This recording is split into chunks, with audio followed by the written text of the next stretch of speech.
Hey there, good evening. Always nice to see you. It's time for the Bronx Buzz. This is BronxNet's program where we talk to reporters and writers and editors, journalists, all different people who write about the Bronx. And we're going to do that in a moment. And in our second segment, we've got a social media expert who specializes in putting beautiful photographs out about our borough of the Bronx. We'll do that in the second segment. In our first segment, we say good evening to Samantha Maldonado, who is a senior reporter for The City, where she covers climate resiliency, housing, and development. Samantha, nice to have you with us. Thanks so much for having me. So you and I attended the same press conference in Van Cortlandt Park. You wrote a story that said that the Bronx and Manhattan get $27 million in state water grants after the city exposed Bond Act funding droughts. Let's talk about this project to unearth a buried stream in Van Cortlandt Park. And also they're going to manage stormwater and flooding in Central Park, et cetera, et cetera. Let's talk about this project, the daylighting of Tibbets Brook. Tell us a little bit about what you know and what happened at that press conference that we both attended. Sure. So the press conference is to announce some new funding for water infrastructure and projects that mitigate flooding around the boroughs. It was in part funded by environmental bond acts, which is funding that comes from the state bonding to be able to fund these types of projects. And so the biggest project of the three that New York City was funded for is, as you mentioned, daylighting Tibbets Brook. And Tibbets Brook, as you well know, is a buried stream in Van Cortlandt Park in the Bronx. It does flow all the way from Yonkers, but for over 100 years, it's been buried. And there's a project now that's been many years in the works to unearth it and bring it to light. And this would, the thinking goes, provide a way for water when it rains a lot to flow into the stream instead of hitting the city's sewer system. Let me just add, and then we had the flooding during, I forget which hurricane it was, but it really washed out the Major Deegan Expressway in the Bronx. And so there would be, the theory is there would be a stream running next to it, so the water would have a place to go. Exactly. Right. And you were going to go on, but I interrupted you, so keep going. Oh, sure. Well, besides flood prevention, which you rightly pointed out, the point of the water going into the stream instead of hitting the city's sewer system is that it would also help prevent pollution from the waters and the rivers around the Bronx. What happens now is that our city's sewer system handles both rainwater and wastewater. So anytime you flush a toilet or take a shower, anything that goes towards there. But when it rains, the system cannot handle both amounts of water. And so what happens is instead of getting to the treatment plant, it overflows into our water bodies. And so that means that, the dirty water from the shower or your dishwasher or anything else goes straight into the rivers and lakes, and that affects the ecology. And so if the new daylit Tibbets Brook can take on some of that water, it will allow for more of that dirty water to be treated before it hits the water bodies. Listen, I'm just a human being hearing what you're saying. That's disgusting. That the wastewater is somehow infiltrating our regular water systems. That it really is. Now, for anybody who's ever been to Van Cortlandt Park, and you'll see what is now called the mill pond, it used to be called Van Cortlandt Lake. There's a spot there where it all kind of terminates, and then that water goes to the underwater stream. It smells terrible over there because it is this kind of conglomeration of I don't know what technically it's called. I call it a conglomeration of fresh water and sewage water, and it's not moving. So what is the ultimate plan, and what is the money that they announced going for, and then what ultimately are we going to get when they finally dig it out, so to speak? Yeah, well, the money is only part of it. It's a $133 million plan, and we got I forget exactly the amount, but it's a portion of that $27 million that we mentioned at the top. And so what's going to happen here is once that the stream is unearthed, there will be more parkland and more open space added to Van Cortlandt Park.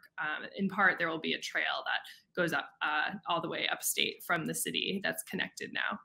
Right. Well, they have the Putnam Trail, but this is going to add additional parkland, et cetera, et cetera. And if you're in Van Cortlandt Park, and truth be told, I'm a member of the Van Cortlandt Park Alliance, so I'm there a lot.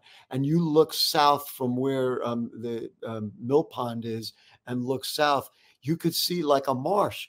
Imagine that is going to be opened up, and that would ultimately be like an actual stream, a river, whatever you want to call it, the brook of Tibbets Brook. What do you see as the next steps? I mean, obviously fundraising has to happen. There has to be allocations of more money. But what happens next? Is there more planning involved here? Or do they have the plans? I mean, how do you see this whole thing? Well, time will tell. I think the city, it's both the Parks Department and the Department of Environmental Protection are basically ready to get going with this. I'm not sure about the timeline exactly, but they've been doing community engagement and plans to construct this thing for many years at this point. And it's really all part of an initiative to kind of lean on nature and what we call green infrastructure to be able to handle more rainwater. Your vision is a lot broader than, frankly, mine, which is always focused on the Bronx projects. And you mentioned that of the 3 projects that are out there, this may be the most significant. Is this one of kind of the most aggressive water saving environmental projects the city has undertaken? Like, where does this fall in the spectrum of city water projects and city environmental projects, et cetera, et cetera? Purely environmental projects. Yeah, well, it's certainly ambitious. There's a lot of layers to the project. That was the word I couldn't think of. I used the word aggressive, but yes, it's a very ambitious is right. Yeah. And so it will have a lot of natural benefits with more green space and recreational areas, but also it will again, mitigate flooding, prevent pollution. So all of these things that this one project does also, sort of meets the ambition with the scope of impact. I mean, if you think about it, Canal Street is over a canal, again, out of the Bronx into Manhattan, and unearthing that would be an incredible feat. Well, you know what? We want to. That never occurred to me. Of course, I've been down to Canal Street a million times. It never occurred to me. So there is a canal or something that runs under Canal Street. There once was. Wow. And do we know it's still happening? I mean. This is beyond the scope. Oh, okay. I was using this as a metaphor about no, but that's fair. And of course, Canal Street, it would be pretty difficult to unearth that that entire thing, but that would be comparable. So then, what actually was in terms of managing the Central Park stormwater? What is that about, which you have written about, et cetera, et cetera? Sure, that's a different project. Again, I realize that. Yeah, North Manhattan. And what's going to happen there is they're going to use some of the sort of ponds there in order to catch stormwater. And again, it's going to work similarly to how the unearthed Tibbets Brook will work. Is this part of a larger vision that, for want of a better words, the city is finally getting an idea about? I mean, I know the folks working on the Tibbets Brook daylighting project have been doing it for 20 years. So it's not like somebody just came up with this idea and let's do it. Do you get the feeling, because you cover this stuff, you get the feeling that there's more open-mindedness to creating these kinds of innovations, so to speak, than ever before in the city of New York? Oh, absolutely. Especially just with Hurricane Ida in 2021. And we saw deluge of stormwater could do. I mean, it led to lives and property being ruined. And so there's definitely a push and a necessity to get these projects done.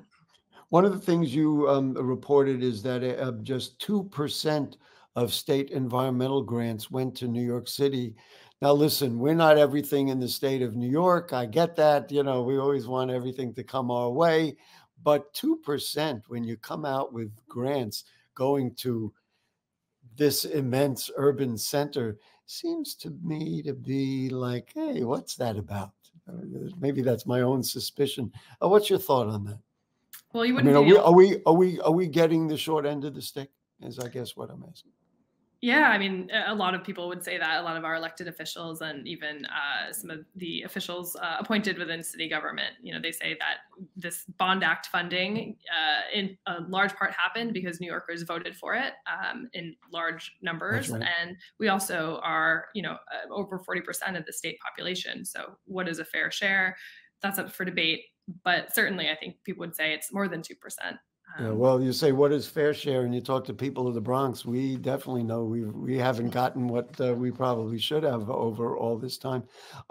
We just got a couple of minutes left. Talk to me a little bit about what's coming. Like what are you working on next? What do you think the biggest advancements in environmental development will be as a result of this Bond Act or anything else? Like, what's the vision out there in City Hall and even in the state? Yeah, well, the Department of Environmental Protection, Protection, yeah. the city DEP, recently they came out with a report, and it says this is what is needed to make the city resilient to rain and flooding. And essentially, it's a 30-year plan, $30 billion of work, and it's all kinds of nature-based solutions, construction-based solutions, some both. And so I will be watching for sort of the wherewithal around that plan. What projects really move forward? Will we get the funding? Where are those projects going in the first place? So my sense is that there's a greater awareness and greater acceptance of the need than ever before.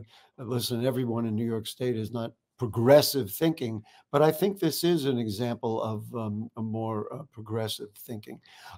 Just out of curiosity, so when you were up in Van Cortlandt Park, did you get a sense of how beautiful our park is?